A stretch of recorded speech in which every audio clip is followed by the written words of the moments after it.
아버지. 갑자기. 나 지금 굉장히 놀랬어. 야, 간이 콩알만 해줬어. 미안해. 아니, 왜 이렇게 고집스럽니, 너는? 야단치고 그래. 근데 나오나 보통은 그렇게 떨어뜨리잖아. 그러면 엄마야 이러거든. 근데 쟤 지금 아버지 이랬어. 아버지라고 그랬어? 아버지가 왜 그랬어? 우리 아버지. 너 아버지 뭐 하시노? 사랑하는 나의 하나님 아버지. 하나님 아버지? 야, 이거 너무. 생활이 신앙이야. 생활이.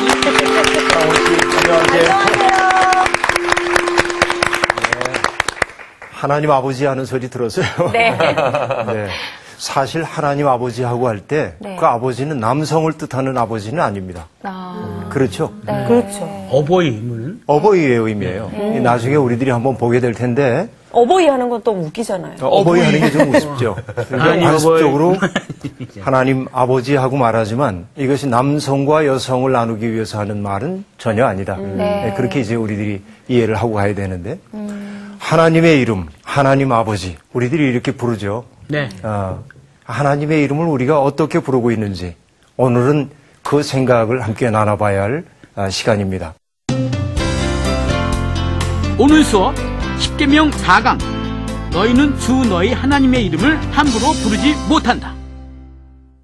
감옥에 혹시 가보신 적이 있으십니까? 없죠. 아우 큰일 나죠. 누가 가봤습니까? 감옥 절대 가면 안 되죠. 가보셨어요? 네. 감옥에 가면 옷을 갈아입고 죄수복을 입고 제일 먼저 부여받는 게 뭘까요? 번호. 수인 번호를 받게 되죠. 감옥에 들어가는 순간부터 그 사람은 이름 없는 사람이 되는 겁니다. 번호로만 호명됩니다. 다시 얘기하면 그 이름이 상기시키고 있는 일체 관계로부터 멀어진 것을 뜻하기 시작하죠. 그렇죠? 그러니까 어떤 사람을 이름으로 다정하게 부르지 않고 숫자로 부르기 시작할 때 그 사람은 우리가 존중하지 않아도 되는 사람처럼 여겨질 수도 있어요. 그렇죠? 그렇죠. 제가 좋아하는 시인 가운데 한 분이 이런 제목의 시를 썼습니다. 천국에는 아라비아 숫자가 없다. 자, 시 제목만 얘기했어요, 지금. 네. 이 제목이 상기시켜주고 있는 것 한번 상상해 보세요. 어떤 뜻일까요? 등수. 등수. 그렇지. 그것 때문에 상처가 좀 많으셨어요? 아니고. 그런가 봐요. 네. 사이즈. 사이즈가 왜 나와? 언니 그것 때문에 요즘 옷이 너무 작아요. 키로수? 동감. 또 어떤 것도 있어요? 뭐 일단 나이. 숫자가 필요가 없죠. 주민등록번호 1, 2 뭐 이런 거? 그런 거. 요즘 사람들이 서로를 볼 때 네. 연봉. 연봉이 얼마야? 네. 그런 거 따지죠. 네. 요즘 아이들이 친구 집에 가도 이렇게 집을 둘러보고 몇 평인지. 몇 평이야? 그렇게 먼저요. 진짜? 그리고 평수가 많으면 존경하고 그렇지 않으면 조금 무시하는 이런 거로 이제 보기 시작하는 거죠. 그렇습니다. 학교에 가면 선생님들이 학생들을 바라볼 때도 그런 선생님 많지 않겠지만 쟤는 몇 등 정도 되는 아이. 이렇게 해서 아라비아 숫자라고 하는 것은 우리에게 인간 사이에 싫어. 서열을 만들어내고 있는 것처럼 보여요. 그러니까 그 시인이 천국에는 아라비아 숫자가 없다. 이렇게 얘기했을 때 이 말이 확 공감이 오더란 말이죠. 공감이 확 되네요, 갑자기. 확 되죠, 갑자기. 정말로 그래요. 그래서 그런데 여러분들에게 다 천국 가기를 원하시죠? 네, 그쵸. 너무 원해요. 정말로 원하죠? 네. 네. 그럼 천국 가기 위해서 어떻게 해야 되겠어요? 아라비아 숫자를 지워야 됩니다. 오케이. 바로 그 얘기예요. 맞았나 봐. 맞았나 봐. 난 어떻게 해. 자, 그러니까 극히 일부분이긴 하지만 우리들이 어떤 사람들을 평가할 때 연봉이 높다고 더 많이 존중하고 연봉이 적다고 무시하고 하는 이 태도가 우리에게 지워지기 시작할 때 나는 천국에 이미 속한 사람으로 살기 시작한다. 그렇죠? 공부를 1등하는 사람과 꼴찌하는 사람을 보면서도 사람을 차별하지 않을 수 있게 될 때 그 차별이 지워졌을 때 우리는 천국식 삶의 방식을 살기 시작한다. 이렇게 볼 수 있겠죠. 오늘은 그래서 숫자를 넘어선 이름에 대한 이야기를 나누려고 합니다. 오늘은 출애굽기 20장 7절 한 절만 읽어볼게요. 네 분이 다 함께 낭낭한 목소리로 읽어주시면 좋겠습니다. 다 찾으셨나요? 네. 시작. 너는 내 하나님 여호와의 이름을 망령되게 부르지 말라. 여호와는 그의 이름을 망령되게 부르는 자를 죄 없다 하지 아니하니라. 네. 아멘. 하나님의 이름을 망령되이 일컫지 말아라. 그렇게 말하고 있습니다. 망령되이 일컫지 말라는 것을 다른 번역 성경으로 보면 하나님의 이름을 헛되이 부르지 말아라. 그런 말로도 번역이 되어 있는 것을 볼 수 있습니다. 그 뜻을 한번 오늘 새겨 볼 텐데요. 네. 여러분, 우리가 아이가 태어나면 처음에 하는 일이 뭐죠? 부모가 고심하는 게 있습니다. 이름 지어줘요. 이름 지어주는 거. 이름. 쉬워요? 정말 어렵죠. 이름 짓는 게. 이름을 지어주는 일이 맨 먼저 우리들이 해야 하는 일이에요. 그런데 이름을 지어줄 때 우리들이 그 이름을 함부로 지어주나요? 아니면 정말 마음의 열망과 사랑을 담아서 지어주나요? 예, 예. 네, 고심 끝에. 정말 이 아이는 최고의 존재가 되기를 소망하며 아이의 이름을 지어주죠. 예. 그렇죠? 광우 씨도 그렇고 미란 씨, 상훈 씨, 가원 씨 전부 그럴 거야. 그 이름의 뜻들이 부모님들이 마음속에 염원을 담아가지고 그런 이름들을 붙여주었을 거란 말이죠. 그런데 네. 문제는 우리들이 그런 이름값을 하고 사나. 응? 그래서 사람이 잘 산다고 하는 것은 자기 이름값 정도만 해도 정말 잘 사는 일 같아요. 그렇죠? 사람은 이름을 지어줌으로써 다른 사람과 자기를 구별하기 시작하죠. 그렇죠? 그래서 여러분 보면 하나님이 아담에게 당신이 만드신 짐승들을 데리고 오셨어요. 그때 아담이 했던 일은 뭐죠? 이름 지어주는 거. 이름을 지어주었다. 그렇게 얘기합니다. 닭이 있는 것을 보고 뭐라고 그래서 너는 닭이라고 하자. 어? 돼지를 보고 돼지야. 너는 돼지라고 하자. 돼지야. 돼지야. 근데 왜 상훈 씨를 쳐다보면 돼지야? 아니요. 아니, 아니요. 광훈 씨가 아니에요. 절대 전소니까요. 그러지 않아요. 예. 그렇게 이름을 지어주기 시작합니다. 그런데 그 이름들을 지어줄 때 그 존재의 특성에 맞는 뭔가를 갖다 붙였을 거예요. 우리가 이해하기는 어렵지만 그렇죠. 여러분 별명 다 있죠? 예, 예. 별명 있습니까? 상훈 씨 별명이 뭐예요? 갓 태어난 송아지 눈이라는 별명이 있었어요. 누가 붙여줬어요? 네? 누가 제 붙여? 눈이 굉장히 송아지 눈처럼. 맑으세요. 예, 네. 맞아요. 굉장히 맛있죠? 송아지가 나올 것 같아요. 그렇지. 네. 제일 불행한 사람이 누군지 아세요? 아무도 내게 별명을 붙여주지 않는 사람입니다. 인기가 없다는 거. 왕따죠. 왕따지. 관심이 없는 거지. 상훈 씨의 눈을 보면 네. 참 착해 보이죠. 그렇죠. 그래서 그런 별명을 붙여주는 거고 전부 저마다의 특색에 맞는 별명들을 붙여줘요. 사람들은 누군가와 관계를 맺을 때마다 이름을 붙여줌으로 그 사람과 관계가 시작되는 것을 느낄 수 있어요. 그러니까 아담이 자기 앞에 오는 동물들을 보고 이름을 붙여줬다고 하는 것은 아담에게 있어서는 지금 새로운 세계와 접촉하고 있고 그 새로운 세계와 관계를 맺기 시작했음을 우리에게 일깨워주는 겁니다. 그렇죠? 제가 우리 젊은이들을 데리고 산에 같이 올라가면 이제 가끔 젊은이들에게 물을 때가 있습니다. 저 꽃 이름이 뭔지 아니? 그러고 보면 되게 몰라요. 그러면 가르쳐 줍니다. 저거는 애기 똥풀이라는 꽃이야. 이건 이러이러한 민속의 이야기가 있어 하고 들려줘요. 조금 더 가다가 또 노란 꽃이 피어 있는 것을 보고 저건 무슨 꽃인지 아니? 모른다고 얘기합니다. 저건 노랑 제비꽃이야. 알려줘요. 응? 또 조금 더 가다가 그런 꽃들이 또 나오죠. 이제 다양한 꽃 이름들이 있는데 거의 젊은이들이 꽃 이름을 알지 못합니다. 그렇죠. 영어 단어 모르는 건 부끄러운데 꽃 이름 모르고 새 이름 모르는 건 부끄럽지 않은 세상이 됐어요. 이게 좀 이상한 세상이라고 얘기할 수 있겠죠. 나무를 봐도 똑같습니다. 침엽수이죠. 보면서 저거 무슨 나무인지 알아? 하고 얘기하면 소나무요. 맞췄어요. 조금 더 가다가 저건 무슨 나무야? 내가 잣나무를 가르쳤거든. 소나무. 역시 소나무. 또 가다가 전나무를 가르쳤거든. 저건 무슨 나무야? 소나무. 이렇게 합니다. 이게 너무나 이름들을 모릅니다. 이름을 모른다고 하는 것은 뭐냐? 그 사람의 세계가 너무 작아졌음을 뜻합니다. 그렇죠. 너무 우리의 세계가 작아져 있어서 우리 주변에 있는 그 아름다운 것들과 우리들이 관계를 맺지 못하고 살고 있다 하는 것을 뜻하기도 한다 하는 얘기입니다. 그래서 여러분 고등학교 때 배웠던 시일 거예요. 김춘수 선생님의 시. 꽃. 아, 꽃? 나보기가 역겨워. 아니에요. 예. 정말. 웃자고 한 거야. 네. 아이고. 다 알아요. 웃자고 한 거. 네. 꽃. 어떻게 돼 있죠? 내가 그의 이름을 불러주기 전에는 그는 다만 하나의 몸짓에 지나지 않았다. 자, 이게 이제 중요합니다. 그의 이름을 불러주기 전에는 그는 다만 하나의 몸짓에 지나지 않았어. 그 다음에 뭐예요? 내가 그의 이름을 불러주었을 때 그는 내게로 와 꽃이 되었다. 기대죠?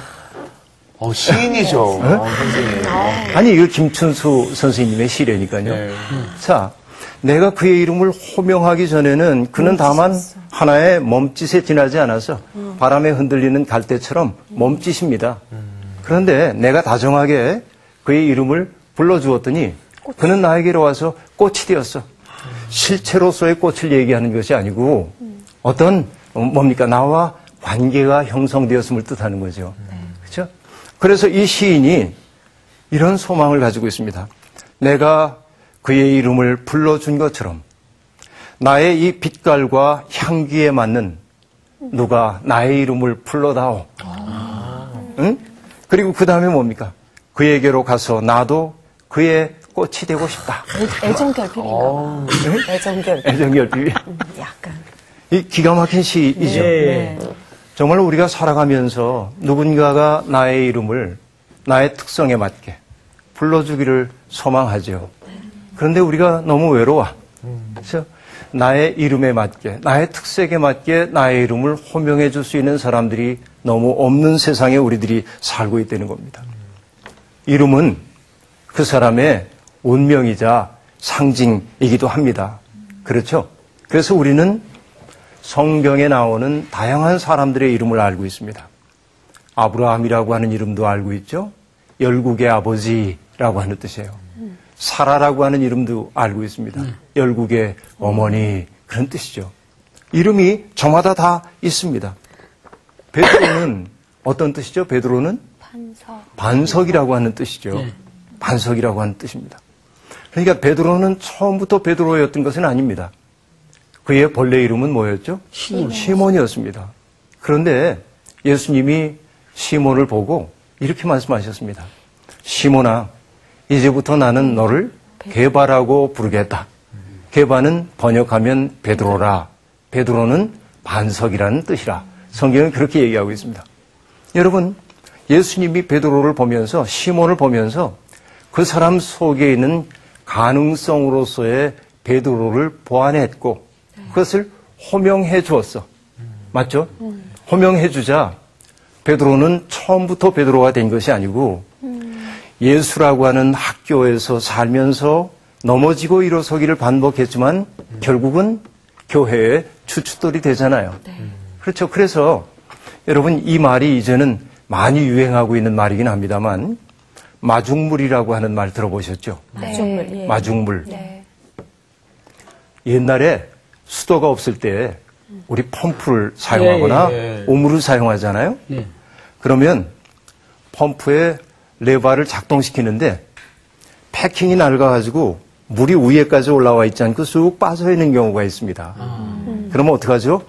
바가지 물을 한 바가지를 떠가지고 거기다 부어야죠. 거기다 부어요. 네. 그리고 싹 누르면 처음에는 그냥 빈 소리만 나, 요란하게. 네. 그러다가 어느 순간 물이 올라와요. 손끝에 낭창하니 걸리는 물의 느낌이 있단 말이야. 그 느낌들 아시는지 모르겠어요. 예, 알죠. 그거 알죠? 네. 딱 걸리죠. 예, 딱 걸리고.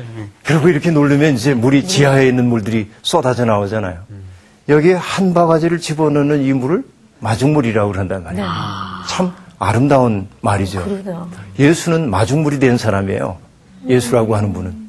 시몬이라고 하는 갈릴리의 어부 속에 예수의 사랑의 마음을 부어 넣었더니 그가 반석이 된 거야. 네. 그렇죠?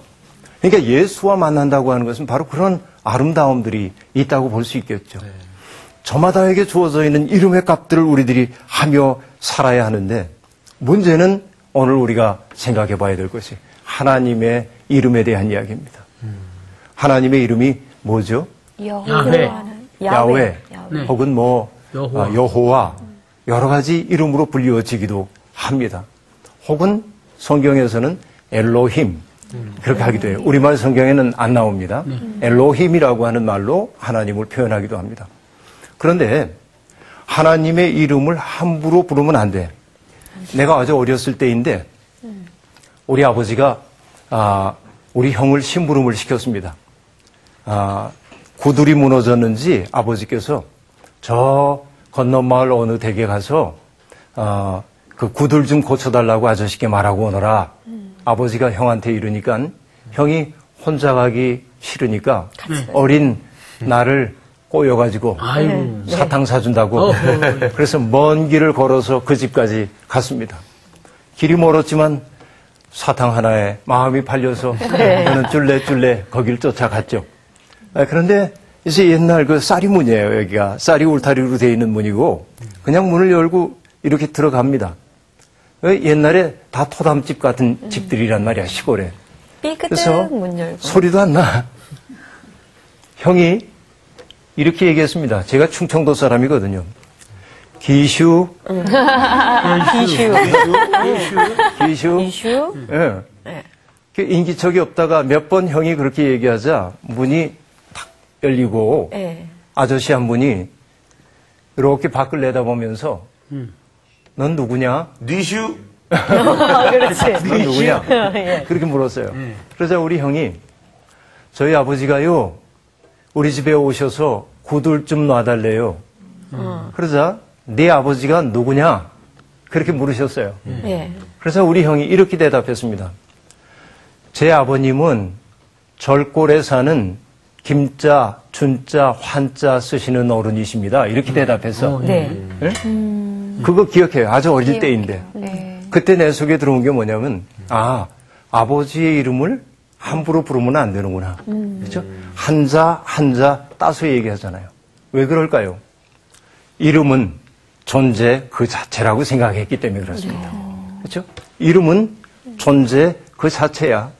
그래서 누군가의 이름을 함부로 부른다고 하는 것은 그의 존재를 함부로 대하는 것과 같다 하는 얘기입니다.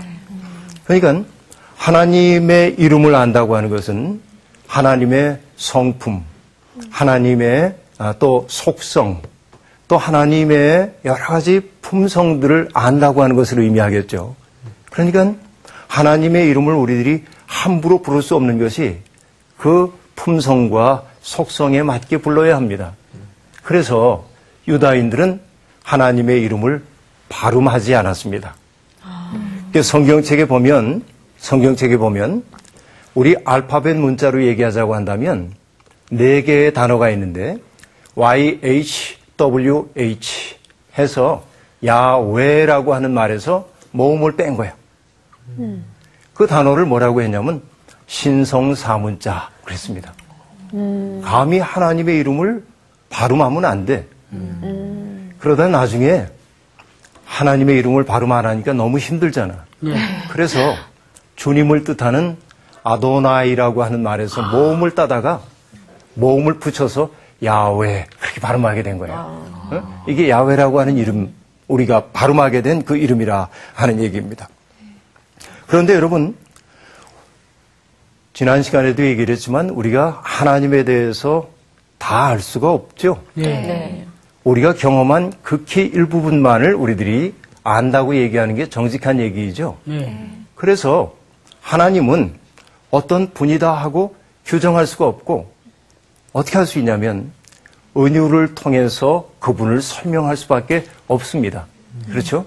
은유라고 하는 것은 별로 상관이 없어 보이는 것들을 대조시킴으로써 그렇죠? 알려지지 않은 것을 알게 만드는 것이 은유이죠. 그렇죠? 우리가 잘 알고 있는 것입니다. 예를 들어 볼게요.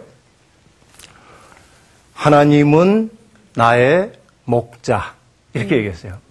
그러면 이 성경을 읽는 사람들이 하나님이 양떼를 몰고 다니는 목동으로 생각합니까? 아닙니까? 그런 건 아니죠. 그렇게. 하나님이 그런 분은 아니죠. 직업을 갖고 계시진 않죠. 직업을 갖고 있는 건 아니죠. 그러면 여러분, 제가 한번 물어볼게요. 성경에서 하나님은 나의 무엇 하고 얘기한 수많은 서술어들이 나옵니다. 네. 맞죠? 네. 기억나는 대로 한번 얘기해 보실래요? 제가 여기 한번 써볼게. 피난처, 피난처, 반석. 반석, 반석. 피난처, 요새. 길이요, 진리요, 생명. 반석, 목자. 요새, 목자, 길, 진리, 진리. 사랑, 사랑.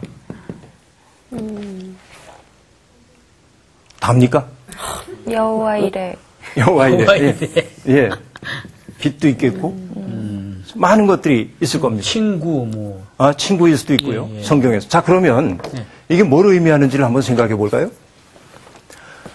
하나님은 나의 목자라고 얘기할 때 내가 그냥 두루 평안하고 전혀 목자 없이 살 수 있는 상황 속에 있을 때 그 목자의 고마움을 알 리가 없지. 그렇죠. 그런데 그 사람은 어떤 상황 속에 있었기 때문에 하나님을 나의 목자라고 고백했을까요? 길을 잃어본 적이 있어요. 길을 잃어버린 경험이 있는 거지. 예. 그래서 애태우는 경험이 있는데 그 목자가 나를 찾아온 거지. 그렇죠? 하나님이 바로 목자처럼 나를 찾아오셔서 보호해 주셨다 그거지.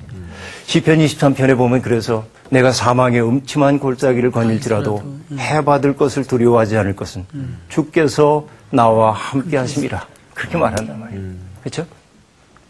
여러분, 제가 몇 해 전에 독일에 가가지고 독일에 있는 예배당들을 쭉 보고 다니는데 어느 날 어떤 예배당에 들어갔다 이제 휙 둘러서 나오는데 그 게시판에 어디서 본 듯한 얼굴이 딱 보인 거를 느꼈어요. 예. 네. 다시 돌아가가지고 이렇게 봤습니다. 그러자 제가 잘 아는 친한 분이 거기에 얼굴이 있는 거예요. 오. 놀랍죠? 네. 그분은 철학자인 임마누엘 칸트라고 하는데 많이 친하세요. 조금 친해요. 그런데 이랬나 보다. 칸트의 말이 거기에 적혀 있는 것을 봤습니다.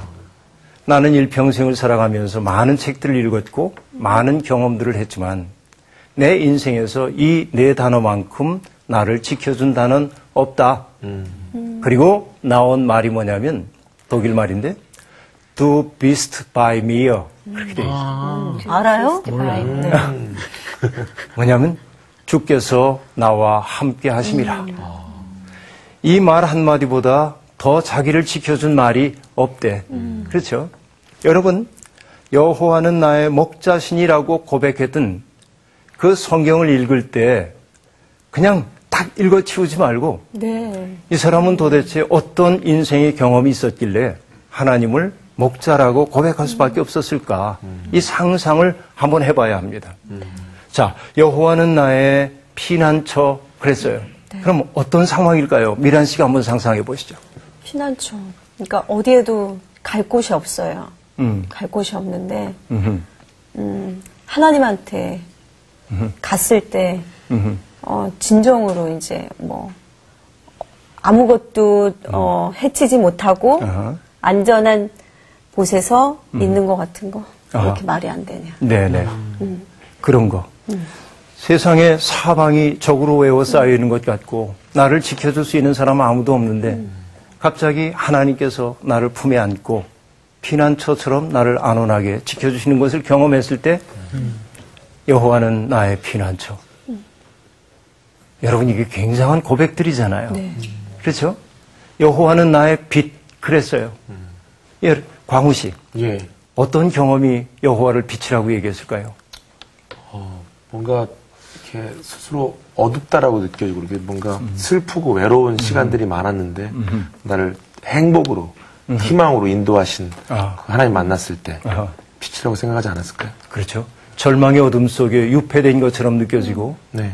한 치 앞도 내다볼 수 없는 캄캄함이 내게 드리워져서 내가 어찌 살아야 하는지 인생을 포기하고 싶은 생각이 드는데 네. 저 캄캄한 저 구름을 뚫고 빗살 한 점이 탁 비치듯 내게 비춰줘서 내가 가야 할 길이 여기구나 하고 일깨워 주셔서 여호와는 나의 빛. 그렇죠? 이런 경험들입니다. 성경을 읽을 때 여러분들이 그런 표현이 나오거든. 각각의 서술어가 발설되었던 그 상황을 상상을 해보시라 그 얘기입니다. 그러면 그 상황들이 우리에게 굉장히 많은 것들을 얘기해 주기 시작해요. 그렇죠? 성경에는 야훼 하나님을 일컫는 저런 서술어들이 굉장히 다양하게 나오고 있습니다. 여호와는 나의 힘이라든지 여호와는 나의 산성, 여호와는 나의 요새, 여호와는 나의 능력 이런 말들이 그저 글 쓰는 사람이 쫙 아름다운 서술을 갖다 쓴 것이 아니라 구체적인 생애 조건 속에서 나온 말들이란 말이죠. 그러니까 그 하나하나를 그렇게 상상하다 보면 말할 수 없는 은총이, 기쁨이 우리에게 오는 것을 알 수 있어요. 그렇죠? 그런데 문제는 뭐냐면 그런 하나님의 이름을 망령되이 일컬어서는 안 된다. 그렇게 말하죠. 첫째로 하나님의 이름을 헛되이, 빈말로 부르지 말아라. 그런 얘기예요. 그렇죠? 불성실하게, 공허하게. 자, 어떤 경우일까요? 너 나랑 약속하자. 하나님 앞에 맹세하자. 이런 식으로. 그런 것도 있고요. 네. 정말 그런 경우 있죠. 또 있나요? 습관적인 기도도 습관적인 그런 기도. 것 같아요. 그렇죠. 그게 제일 문제 같아. 그러니까 어떤 분들 보면 말끝마다 신앙적인 언어들을 사용을 많이 합니다. 하나님 이름을 얘기합니다. 그런데 삶을 보면 아니야. 그런 경우 너무 많아. 이것이 하나님의 이름을 헛되이 사용하는 경우라고 볼 수 있습니다. 그렇죠? 하나님께서 내게 말씀하셨어. 이렇게 얘기한단 말이에요. 그런데 여러분 오죽하면 사람들이 이런 얘기들을 합니다. 서로 잘 믿는다고 하는 사람들이 하나님이 내게 이렇게 말씀하셔서 하고 얘기하니까 이 사람이 아니야 나한테 이렇게 말씀하셨는데 맞아요. 예. 그래서 싸워요. 예. 그렇죠. 이런 경우 아주 많이 있습니다. 있습니다. 예. 하나님을 자기의 이익을 위해 동원할 때도 많이 있습니다. 사람들이. 내가 교회를 처음 갔는데 나는 청년 시절에 교회를 처음 갔거든요. 축구 시합을 하는데 다른 교회하고 축구 시합을 해요. 그런데 응원을 하잖아. 예. 어떻게 응원하는 줄 아세요?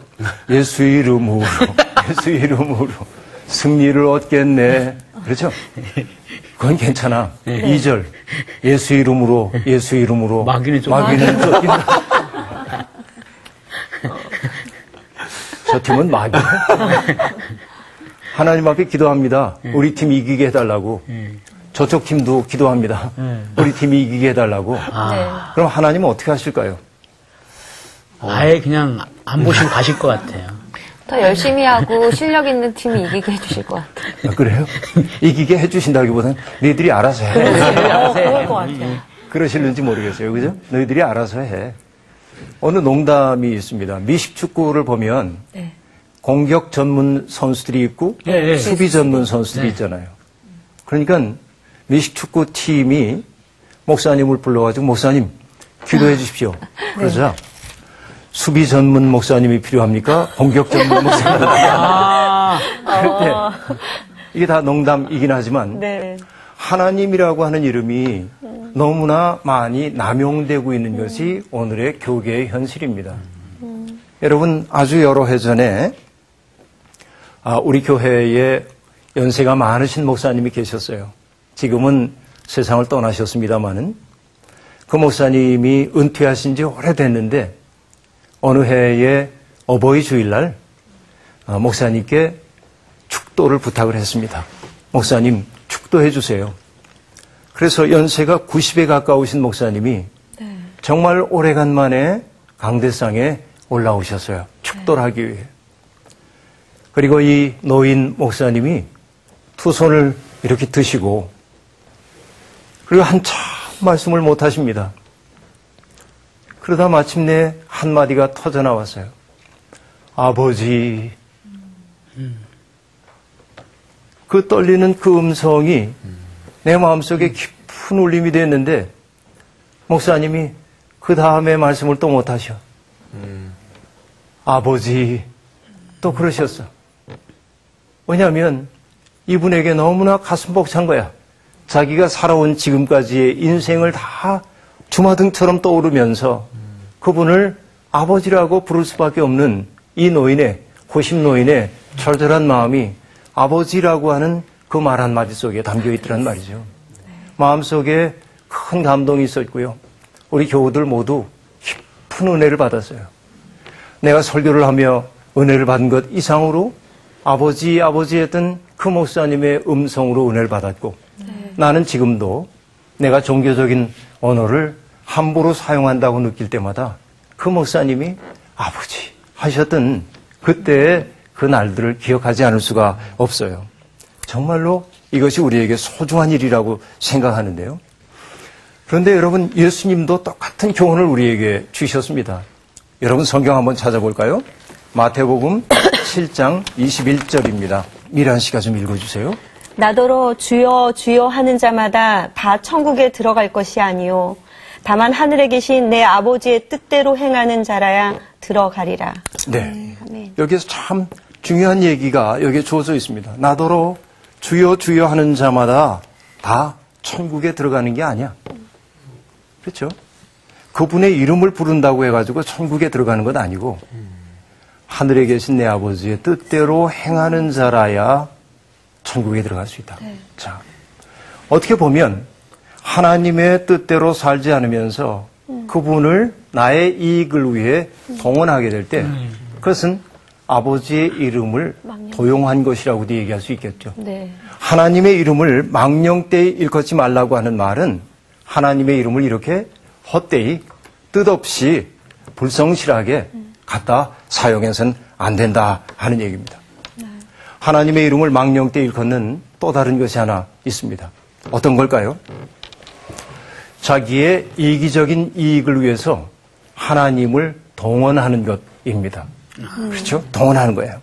예를 들면 조금 조심스러운 얘기이긴 하지만 성도들을 여러분 아까 지난 시간에도 얘기를 했지만 좋은 종교와 나쁜 종교의 특색이 있다고 얘기했어요. 네.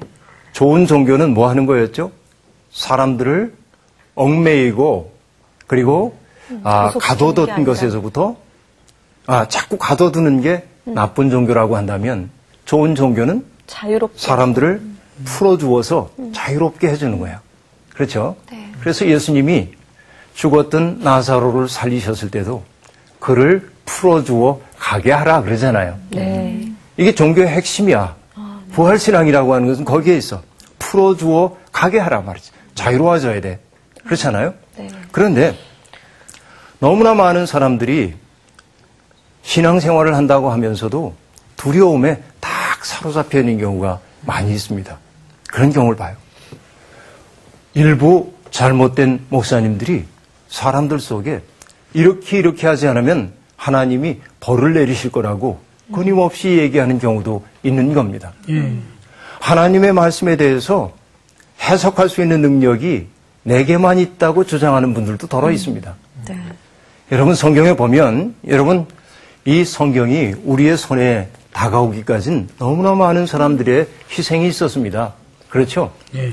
종교 개혁이 성공할 수 있었던 까닭이 뭐냐면 마틴 루터가 그 당시에 사제 계급만 볼 수 있었던 성경을 그 당시에 일반 민중들이 사용하던 독일어로 번역함으로써 사람들 손에 성경이 들려지기 시작한 겁니다.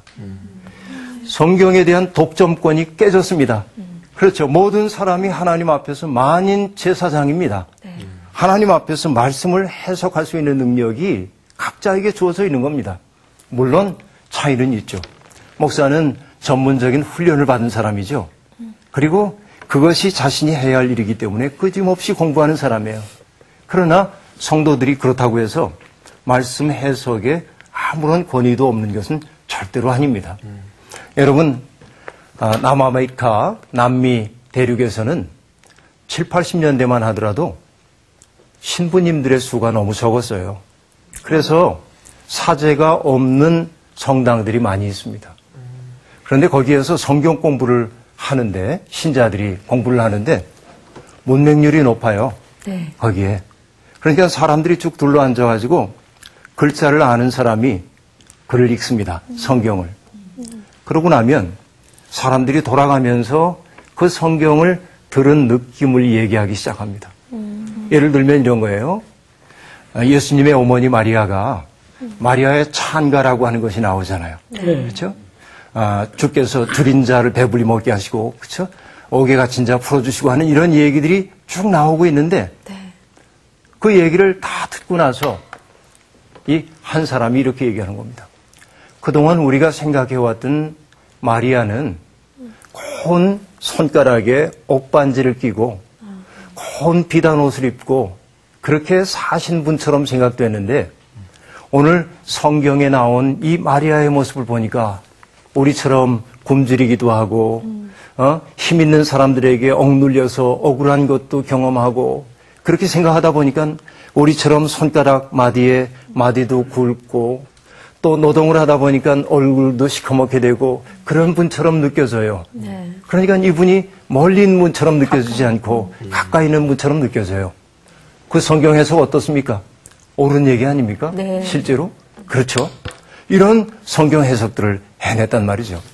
그런데 너무나 잘못된 종교인들은 성경 해석의 권한을 자기가. 독점하려고 하는 경향이 있습니다. 네. 나쁜 종교입니다. 네. 좋은 종교란 아까도 얘기한 것처럼 신자들 한 사람 한 사람이 사유하는 주체가 되어서 스스로의 신앙에 대해서 생각해보고 성경을 해석하고 그것을 자기의 삶 속에 재맥락화해가는 능력을 가진 주체적 신앙인이 되어야 합니다. 그렇죠? 그러니까 하나님의 말씀을 내가 독점하고 있다고 얘기하면서 너는 내가 하는 말에 순종이나 해 하고 말한다면 이것은 하나님의 이름을 망령되이 일컫는 것이라고 말할 수 있어요. 하나님은 해방하는 하나님이지 구속하는 하나님이 아니거든요.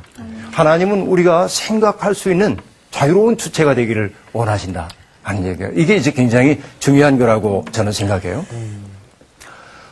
또 여러분 하나님의 이름으로 전쟁을 벌이는 사람들도 있습니다. 하나님이 저들 치래. 네. 그렇죠. 이런 일들도 있습니다. 이게 악마적인 겁니다. 여러분 독일의 히틀러 나치 시대를 우리들이 생각해 보면 나치 치하의 군인들이 독일 군인들이 군복에 어떤 말을 달고 다녔냐면 Gott mit uns 독일 말인데 하나님이 우리와 함께 계신다. 그래서 써붙이고 다녔어요. 이 나치 군인들이 했던 일이 뭐예요? 불의한 전쟁을 일으켰잖아요. 네. 그런데 그들은 뭡니까? 군목들에 의해서 하나님이 우리와 함께 하신다고 주입했던 거야. 자기들의 행위를 정당화했던 겁니다. 자기들의 행위를 정당화하기 위해서 하나님의 이름을 마구 가져다 쓰는 것. 이런 것들이 하나님의 이름을 망령되이 일컫는 일이라 그렇게 볼 수 있는 겁니다. 자, 두 가지를 얘기를 했는데요. 하나님의 이름을 그리움조차 없이 헛되이 발설하는 거, 불성실하게 발설하는 거, 망령되이 일컫는 거였고 또 하나는 하나님의 이름을 자기의 이익을 도모하기 위해 마구 가져다 쓰는 것도 하나님의 이름 망령되이 일컫는 것이었어요. 그렇죠? 세 번째 우리가 봐야 될 것이 뭐냐면 하나님을 시험하는 행위도 하나님의 이름을 망령되이 일컫는 것이라고 볼 수 있습니다. 시험하는 거. 시험하는 거. 나 이거 할까요? 이거 해주시면은 제가 이거 할 건데. 오케이. 뭐 이런 것도 기죠. 바로 그 얘기예요. 그죠. 하나님과 딜하는 거. 딜하면 안 되죠. 예. 거래하는 거. 하나님에게. 그렇죠? 내가 이만큼 바칠 테니까 이만큼 주세요. 네. 한다든지. 그렇죠? 이런 것들이 하나님을 시험하는 행위라고 볼 수 있어요. 사탄이 예수님을 시험할 때 성전 꼭대기에 예수님을 세워놓고 뛰어내려 보랍니다. 그러면 하나님께서 천사들을 보내서 내 발이 땅에 닿기 전에 너를 받아 안아줄 거라고 얘기합니다. 그 얘기는 뭐죠? 하나님의 사랑에 대한 신뢰를 걸고 도박을 한번 해봐라 그 얘기야. 뭔가를 보여달라 그 얘기입니다. 여러분 하나님을 신뢰한다고 하는 것은 무제약적인 신뢰여야 합니다. 시험해서는 안 됩니다. 그렇죠? 저는 어느 신학자의 말을 참 좋아하는데 그 신학자가 이런 말을 우리에게 들려주더군요. 하나님을 신뢰한다고 하는 것은 뭐냐? 그분이 이렇게 얘기합니다. 하나님의 부력에 몸을 맡겨라. 그 얘기예요. 부력이 뭔지 아시죠? 네. 응. 우리가 물속에 탁 들어가면 물에 내 몸을 맡기면 물이 우리를 두둥실 띄워주잖아요. 그런데 우리가 물에 왜 빠집니까? 자꾸 살아나려고 버둥거려요. 살아나려고 버둥거리다 보니까 그렇죠. 하나님의 부력을 신뢰해야 하는데 사탄이 우리에게 하고 있는 것은 뭐냐면 하나님의 부력을 신뢰하기보다는 나 자신을 신뢰하도록 만드는 것. 이런 것들이 이제 가장 위험한 일들이라고 볼 수 있습니다. 그런데 여러분, 하나님의 이름 얘기가 나왔으니까 이 얘기하고 질문을 받겠습니다. 예수님이 우리에게 이런 말씀하셨죠. 내 이름으로 기도하면 내가 너에게 다 들어줄게 그러잖아요. 네. 말씀 분명히 나오죠. 네. 그래서 우리가 기도할 때 예수님의 이름으로 기도하죠. 네. 그런데 예수님이 내 이름으로 기도하라고 얘기했을 때 어떻게 기도하라는 얘기예요? 내 이름으로. 어렵죠? 하나님의 마음으로? 자, 보세요. 내가 원하는 걸 마음껏 하나님한테 달라고 해놓고 뭐든지 구하고 예수님의 이름으로 기도합니다. 이렇게만 갖다 붙이면은 제대로 된 기도인가? 아니요. 생각해 보세요. 예수의 이름으로 기도하기 위해서는 내가 앞에서 구하는 내용이 예수님의 마음과 합한가를 생각하지 않으면 안 되겠죠. 네. 그렇잖아. 네. 만약에 그렇지 않은 예수님의 뜻과 정반대되는 것을 구하면서 예수의 이름으로 기도한다고 하는 것은 뭡니까? 이름을 도용하는 것이죠.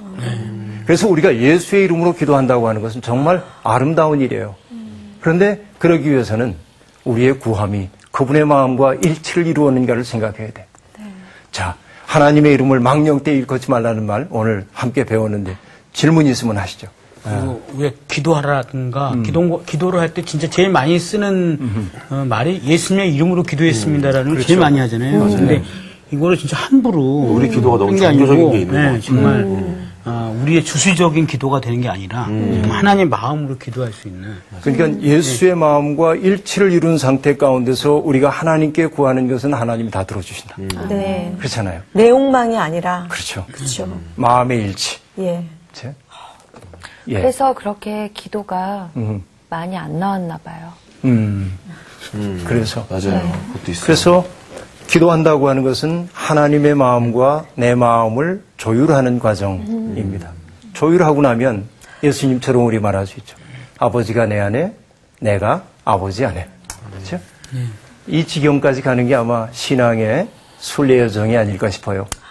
여러분 고맙습니다 오늘. 감사합니다.